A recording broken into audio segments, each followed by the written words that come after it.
Assalamualaikum warahmatullahi wabarakatuh. Salam sejahtera dan selamat berpuasa untuk hari yang ke-9. Muallim mendoakan agar setiap daripada kita diberikan kesihatan walafiat, diberikan kebaikan, diberikan keampunan dan seterusnya, diberikan kekuatan untuk meneruskan puasa yang masih berbaki. Allahumma salli ala Sayyidina Muhammad. Kata Imam Malik, bulan Ramadan adalah bulan Al-Quran.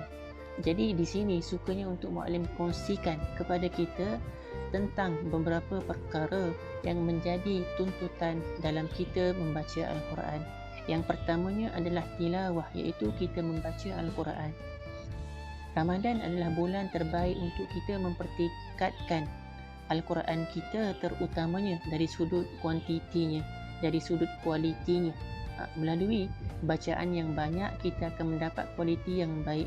Sebagaimana warattilil Qur'ana tartila, bacalah kita dalam keadaan yang baik, dalam keadaan bertajwid, kerana Al-Quran itu mempunyai haknya, di mana idghamnya, di mana iqlabnya, di mana ikhfa'nya.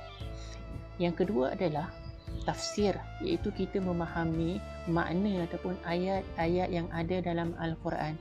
Kita kena cuba ubah mindset kita, bukan sekadar membaca tapi kita faham.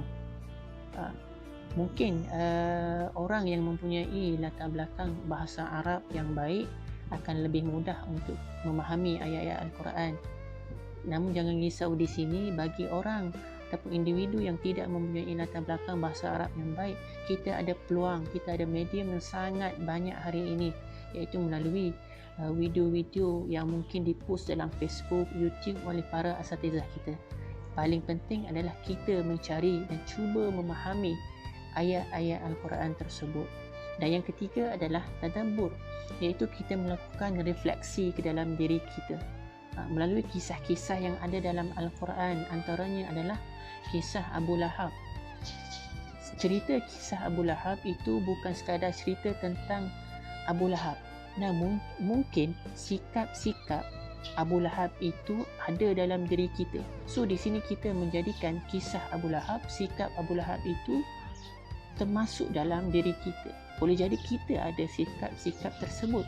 Antara kisah lain adalah kisah Nabi Yusuf, yang mana Allah sebut dalam surah Yusuf pada ayat ketiga dengan perkataan ahsanul qasas, kisah yang terbaik. Cuba kita ingat balik kisah di mana Nabi Yusuf dengan adik-beradiknya. Nabi Yusuf dibuang oleh adik-beradiknya. Adakah sikap Nabi Yusuf itu ada dalam diri kita? Ataupun sewaktu peristiwa Nabi Yusuf dengan Imratul Aziz, ataupun yang lebih kita kenali dengan nama Zulaikha, ada ataupun tidak sikap-sikap Zulaikha yang ada dalam diri kita. So dari situ kita mampu untuk bermuhasabah dan melakukan refleksi diri.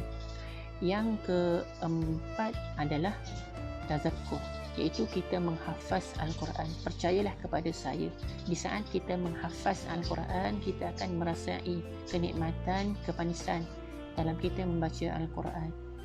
Sewaktu kita solat, kita akan ulang balik bacaan-bacaan yang telah kita hafal.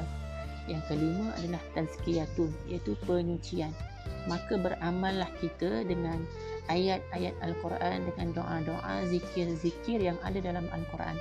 Kerana dalam diri kita sentiasa adanya dosa.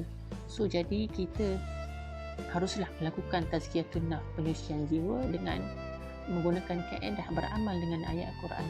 Dan yang terakhir sekali adalah tabligh, iaitu menyampaikan. Kita kena cuba ubah mindset kita juga di sini, bahawa kita bukan sekadar membaca, kita memahami, namun lebih penting adalah untuk kita menyampaikan kemanisan yang ada dalam Al-Quran, sebagaimana kata Nabi SAW, "Ballighu anni walau ayah", sampaikan daripada aku walaupun satu ayat.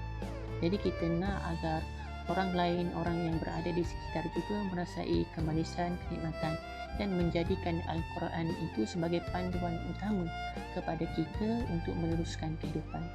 Jadi sekadar itu sahaja, semoga bermanfaat.